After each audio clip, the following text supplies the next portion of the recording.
I did interdict one shipment of drugs from crossing the border into the United States. Did you know? Absolutely.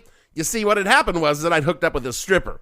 I'd met her over on the El Paso side of the border, and it seemed like she was really into me. We used you for sex and moved on. No, she didn't use me for sex. I mean, come on. Can you imagine anyone using me for sex? Fair point. No, once she found out that I was working with Customs, she had a different plan, and I wouldn't learn about that plan until the last minute.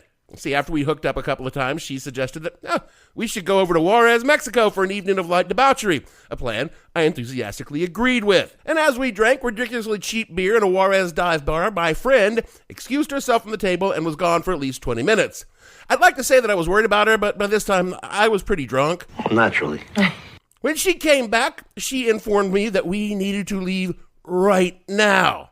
And I asked why, because it seemed like a reasonable question. That's when she told me that she had placed a fairly significant amount of an illicit substance in her hoo-ha and needed my help to get her past Customs and back into the States. And if I did this, she said, she would make it worth my while. Now look, pod friends, the sex was good, but not good enough to go to jail for, so I wasn't going to do it. But also, I didn't want her to know that I wasn't going to do it. So I told her, sure, I'd meet her right out front of the bar. I just needed to duck in the bathroom and take a piss. And when I went to go to the bathroom, I ran out the back of the bar and disappeared, running all the way to the border, and never saw her again.